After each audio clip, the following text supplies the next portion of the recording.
Alors dans ce tuto, on va voir comment utiliser la calculatrice pour calculer des probabilités liées à la loi normale centrée réduite, mais sans passer par l'aire sous la courbe comme dans le précédent tuto. Alors on peut ici imaginer un énoncé d'exercice où on vous parle d'une variable aléatoire grand X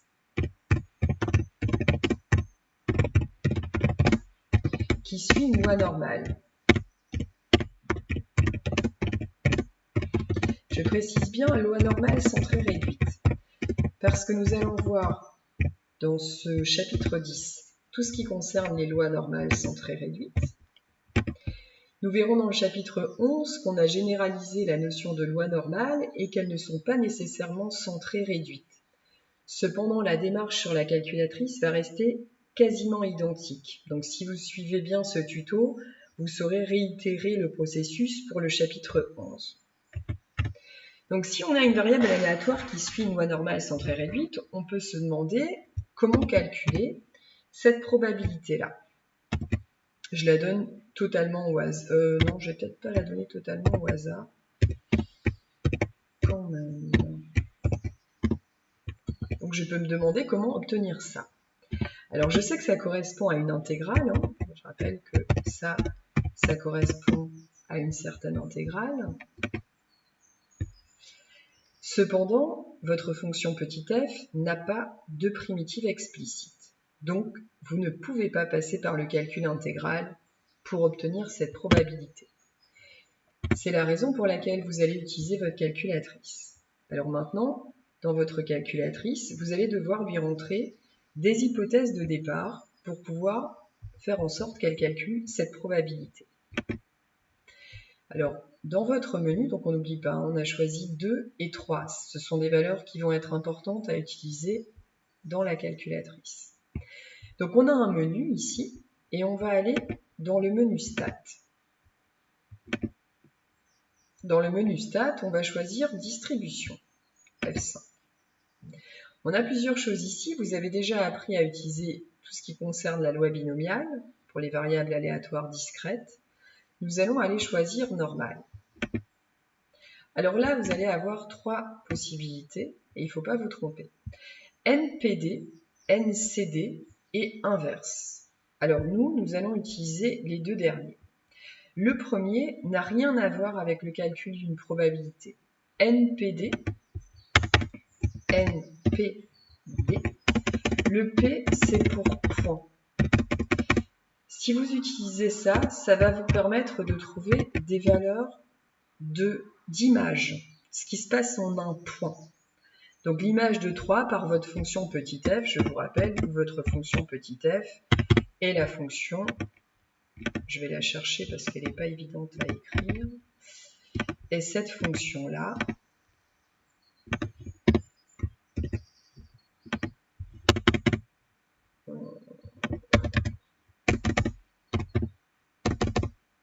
donc où petit f a une expression de ce type-là. Donc le NPD, P veut dire point. Or, quand vous cherchez une probabilité, vous cherchez une R. Vous cherchez à cumuler des aires de petits rectangles, comme des tranches. Je vous avais fait, je crois, à un moment donné, une allusion au gâteau de crêpes. C'est-à-dire quand vous montez des piles de crêpes les unes par-dessus les autres, vous avez au départ une crêpe, mais si vous en mettez une autre, puis une autre, puis une autre, ça vous permet de fabriquer un cylindre. Donc voilà comment on passe d'une surface, qui serait la surface d'un disque, à un cylindre. Et bien pour l'aire sous une courbe, c'est un petit peu la même chose, ce sont des traits, et des traits que l'on cumule les uns à côté des autres, et cet assemblage de traits va faire une aire. Donc vous êtes sur un cumul de traits, et j'insiste bien sur le terme, sur le mot cumul, parce que justement, on va prendre NCD pour le C, qui veut dire cumulate. Donc ce C-là, il va correspondre à quelque chose que l'on cumule et qui a bien à voir avec notre R. Donc on n'intervertit pas le P et le C, hein, c'est important, sinon vous n'allez pas du tout obtenir la probabilité désirée. Donc NCD. Inverse, on verra ça ensuite. Donc dans NCD, vous allez avoir, alors peut-être que votre calculatrice ne ressemble pas tout à fait à ça sur l'écran, mais on garde quand même l'idée générale. Moi, c'est en anglais, vous, c'est peut-être en français. Le lower, c'est ici notre 2. La plus petite valeur, celle par laquelle notre intervalle commence, on est sur l'intervalle de 3. Notre upper, 3. Là, c'est directement rentré. Notre écart type pour la loi normale centrée réduite vaut 1. Ça, c'est la définition. Et notre espérance vaut 0. Je rappelle que mu, ici, ça correspond à l'espérance. Et là, vous avez rentré les caractéristiques. 2 et 3 pour lower et upper. Plus petite valeur, plus grande valeur. Sigma et mu. Faut pas vous tromper entre... faut pas confondre sigma et mu. Sinon, encore une fois, si vous intervertissez les deux, on va pas obtenir le bon résultat. Et on trouve une probabilité. Si on l'arrondit à 3 chiffres après la virgule, ça fait 0,021. Et vous aurez à faire ça dans les exercices. Et là, je mets 0,021 d'après la calculatrice.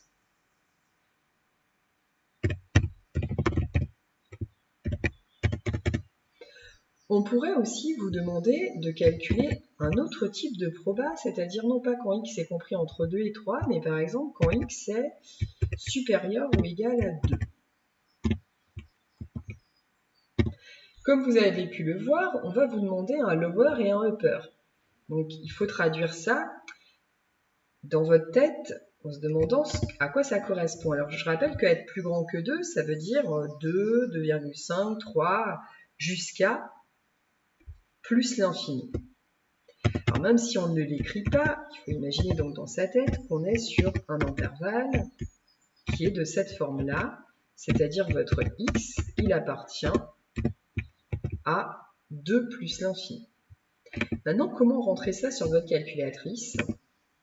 Eh bien, arrivé ici, je sors et je vais changer quelque chose parce que mon 2 va rester correct par rapport à ce que j'ai demandé. Par contre, mon 3, lui, s'est modifié et est devenu plus l'infini. Je ne peux pas écrire plus l'infini sur ma calculatrice. Donc je vais écrire un nombre qui va être compréhensible pareil, comme désignant le plus l'infini. C'est 10 puissance 99. Ce que je vous avais déjà montré sur GeoGebra, en fait. Donc 10 puissance 99, ça va correspondre à plus l'infini. Et là, je continue, je ne change pas mon sigma, mon mu n'ont pas évolué. Et j'obtiens, alors ça, hop, et j'obtiens 0,0, si j'arrondis, 0,023.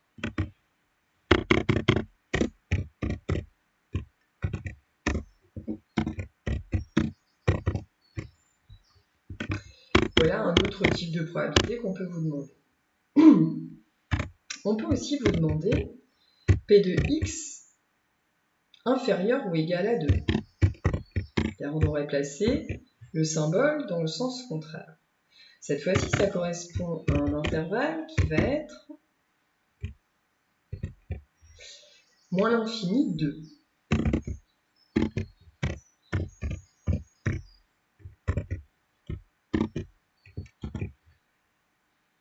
Ça veut dire que je vais devoir changer mon lower et mon upper, parce que mon lower, ça va être moins l'infini, et mon upper, ça va être 2.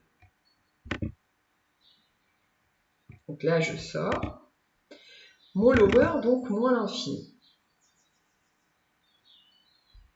Je ne peux pas écrire moins l'infini sur ma calculatrice. Alors, pour mon lower, je ne vais pas écrire moins l'infini, mais je vais écrire moins 10 puissance 99. Tout à l'heure, je vous rappelle que pour le plus l'infini, on avait écrit 10 puissance 99, et bien là, nous allons prendre l'opposé. Donc, moins 10 puissance 99. Mon upper, lui, va valoir 2. Mon sigma et mon mu reste identique et je trouve environ 0,977.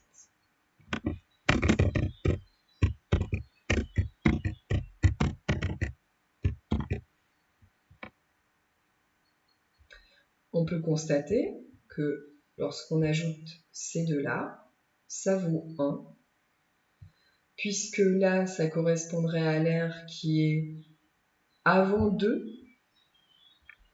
l'air après 2, et lorsqu'on va rassembler ces deux airs, on va obtenir l'air sous la courbe, qui normalement doit valoir 1, puisque f est une fonction densité.